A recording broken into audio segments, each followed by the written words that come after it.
அனைவருக்கும் வணக்கம். மீனராசினியர்களான உங்களுடைய வாழ்வில் ஒரே இரவில் உங்களுடைய வாழ்க்கை மாறும் தருணமாக இந்த மகா சிவராத்திரி அமையிருக்கு. மீனராசியில் பிறந்த நீங்கள் மகா சிவராத்திரியான இன்று சிவபெருமானை இவ்வாறு வழிபடுங்கள், எண்ணற்ற நன்மைகள் ஏற்படும். அந்த வகையில் மீனராசினியர்களுக்கு என்ன மாதிரியான நன்மைகள் எல்லாம் ஏற்பட இருக்கு, கிரகநிலைகளின் ரீதியாக அமையிருக்கும் சாதகங்கள் என்ன, பாதகங்கள் என்ன, மேலும் என்ன மாதிரியான முன்னேற்றங்கள் எல்லாம் உங்களுடைய வாழ்வில் ஏற்பட இருக்கு என்பது குறித்தான முழுமையான பதிவு தான் இந்த வீடியோல நம்ம விரிவா பார்க்க போகிறோம். அந்த வகையில மீனராசினியர்களான உங்களுக்கு புண்ணியம் தரும் சிவராத்திரியாக இந்த மகா சிவராத்திரி அமைகிறது.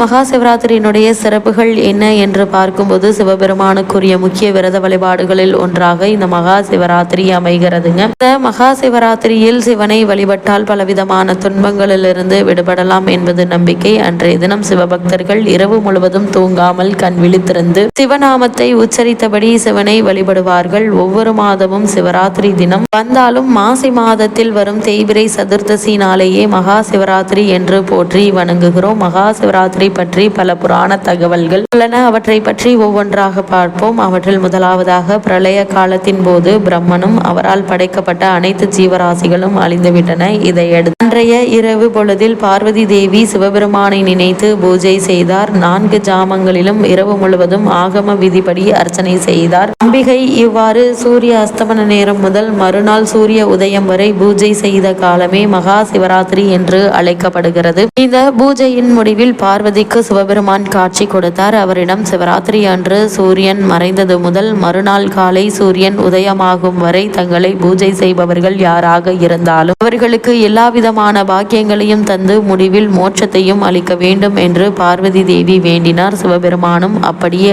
ஆகட்டும் என்று அருள் புரிந்தார். ஒரு சமயம் மகாவிஷ்ணுவுக்கும் பிரம்மாவுக்கும் இருவரில் யார் பெரியவர் என்ற போட்டி ஏற்பட்ட போது சிவபெருமான் அடிமுடி காண முடியாத ஜோதி பிளம்பாக உயர்ந்து நின்றார். அதில் ஈசனின் முடியையோ அடியையோ காண்பவர்களை பெரியவர் என்று சொல்லப்பட்டது. இதையடுத்து பிரம்மதேவன் அன்றைய பறவை அன்னப்பறவை உருவம் கொண்டு முடியை தேடியும் மகாவிஷ்ணு வராக உருவம் கொண்டு பாதாளத்தை தோண்டியபடி ஈசனின் அடியை தேடி புறப்பட்டனர். இந்த கோலத்தையே லிங்கோத்பவர் கோலம் என்பார்கள். மகா சிவராத்திரி நாளில் இந்த திருக்காட்சி காண கிடைத்தது என்கிறார்கள். அதே போல கிருத யுகத்தில் துர்வாச முனிவர் தனக்கு மகாலட்சுமி அளித்த மாலையை இந்திரனுக்கு கொடுத்தார். அதை இந்திரன் தன் வாகனமாக ஐராவதத்தை வாங்க சொல்ல யானையோ அந்த மாலையை அலட்சியமாக வாங்கி காலில் போட்டு மிதித்தது. இதனால் கோபம் அடைந்த துர்வாச முனிவர் இந்திரன் தன் செல்வத்தை இழந்து போவான் என்று தபித்தார். செல்வத்தை இழந்த இந்திரன் பிரம்மதேவனிடம் சென்று முறையிட்டு இழந்த செல்வத்தை பெற முயற்சித்தான். அதன்படி இந்திரன் பூஜித்த காலமே மகா சிவராத்திரி என்றாகிறது. அது மட்டுமில்லாமல் அதே போல தேவர்கள் அமிர்தம் வேண்டி மந்தார மலையை மத்தாகவும் வாசுகி பாம்பை கயிறாகவும் கொண்டு பார்க்கடலை கடைய முற்பட்டனர். ஆனால் தேவர்களால் பார்க்கடலை கடைய முடியவில்லை. எனவே துணைக்கு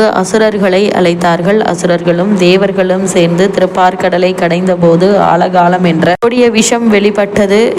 அதன் சக்தியால் அனைத்து உயிர்களும் வெப்பத்தில் துன்பப்பட்டன. இதை கண்டு பார்வதி தேவி பரமேஸ்வரனிடம் முறையிட்டார். உடனே பரமேஸ்வரன் அந்த ஆழகால விஷத்தை எடுத்து உண்டார். இதனால் மயங்கி சரிவது போல் இருந்த நீலகண்டரை கண்ட தேவர்கள் பயந்து சுவாமி தங்கள் கண் விழித்து எங்களை காக்க வேண்டும் என்று பிரார்த்தனை செய்தனர். அவ்வாறு தேவர்கள் சிவபெருமானை பூஜித்த காலமே மகா சிவராத்திரி என்று அழைக்கப்படுகிறது. அது மட்டுமில்லாமல் ஒரு சமயம் முன்பொரு காலத்தில் வேடன் ஒருவன் காட்டில் வேட்டையாடி தன் குடும்பத்தை காப்பாற்றி வந்தான். ஒரு முறை காட்டில் வேட்டையாட சென்ற போது வேடனுக்கு எதுவும் கிடைக்கவில்லை. எனவே விலங்குகளை தேடி நீண்ட தூரம் காட்டிற்குள் சென்றான். அவ்வேளையில் வேடனை தாக்க ஒரு புலி பாய்ந்து வந்தது. இதனால் பதறி போன வேடன் அருகில் இருந்த மரத்தின் மேல் ஏறி அமர்ந்தான். இரவு முழுவதும் புலி அந்த மரத்தை சுற்றி வந்தது. வேடன் எதுவும் சாப்பிடாமல் இரவு முழுவதும் அந்த மரத்தின் கிளைகளை பற்றியபடியே இருந்தான். மறுநாள் பொழுது விடிந்ததும் வேடன் வீடு திரும்பினான். பல ஆண்டுகள் வாழ்ந்த அந்த வேடன் வயது முதிர்ச்சியால் இறந்தான். அந்த வேடனின் ஆன்மா யமலோகம் சென்றது. பல மிருகங்களை வேட்டையாடிய வேடனின் பாவ கணக்கில் எதுவும் இல்லை என்று சித்திரகுப்தன் சொன்னது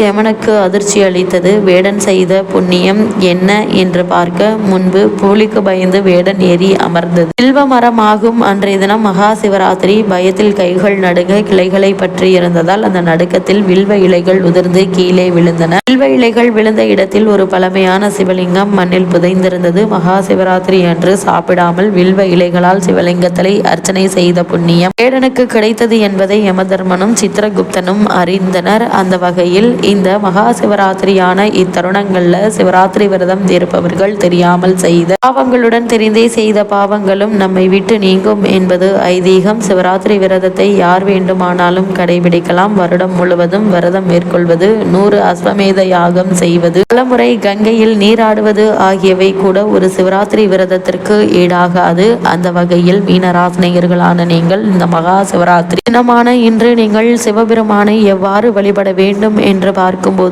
சிவராத்திரிக்கு முன்தினம் ஒரு வேளை மட்டுமே சாப்பிட வேண்டும். சிவராத்திரி அன்று அதிகாலையிலேயே எழுந்து நீராடி சூரிய உதயத்தின் போது வீட்டில் பூஜை செய்ய வேண்டும். அதன் பின் சிவன் கோவிலுக்கு சென்று முறைப்படி தரிசனம் செய்ய வேண்டும். 4 கால பூஜையிலும் கலந்து கொண்டு சிவபெருமானுக்கு நடைபெறும் அபிஷேக அலங்காரங்களை கண்டுகளிக்க வேண்டும். அப்போது இறைவனின் திருநாமத்தை தவிர வேறு எதையும் உச்சரிக்க கூடாது. இரவு முழுவதும் கண் விழித்திருக்க வேண்டும். ஆலயத்திற்கு சென்றுதான் கண் விழித்திருக்க வேண்டும் என்று கிடையாது. வீட்டிலும் கூட மகா சிவராத்திரி அன்று 4 ஜாமங்களிலும் முறைப்படி பூஜை செய்து ஈசனுக்கு வில்வத்தால் அர்ச்சனை செய்வது உரிய பலனை தரும். அதேபோல் மகா சிவராத்திரி விரதம் இருப்பவர்கள் 5 எழுத்து மந்திரமான சிவாய நம என்ற சொல்லை 108 முறை அல்லது 1008 முறை உச்சரித்து பூஜிக்க வேண்டும். 108 முறை அல்லது 1008 முறை உச்சரித்து பூஜிக்க வேண்டும். 4 ஜாம பூஜைகளும் முடிந்த பிறகு மறுநாள் காலையில் நீராடி இறைவனுக்கு படைத்த நைவேத்தியங்களை தானம் அளித்தும் விரதம் இருப்பவர்கள் உண்டும் விரதத்தை முடிக்க வேண்டும். தொடர்ச்சியாக 24 வருடங்கள் சிவராத்திரி விரதம் இருப்பவர்கள் சிவகதி அடைவார்கள் என்பது ஐதீகம். அத்துடன் அவர்களின் 21 தலைமுறைகளும் நற்கதி அடைந்து முக்தி அடைவார்கள். பல புண்ணியங்கள் செய்த பலன் கிடைக்கும் என்கின்றன புராணங்கள்.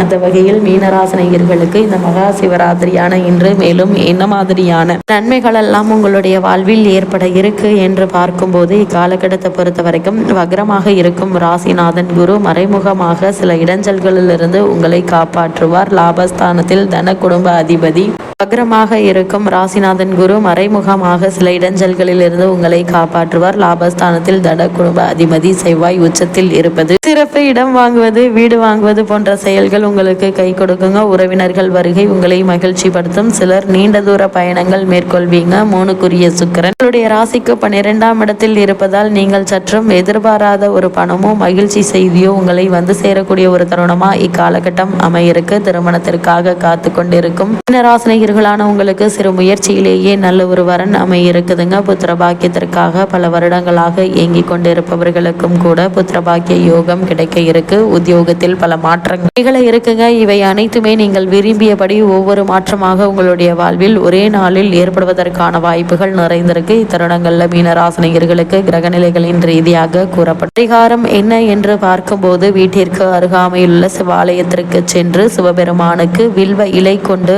அர்ச்சனை செய்து வழிபடுங்க. எண்ணற்ற நன்மைகள் உங்களுடைய வாழ்வில் நிச்சயம் ஏற்படும் என்பதை கிரகநிலைகள் உங்களுக்கு உறுதியளிக்குது.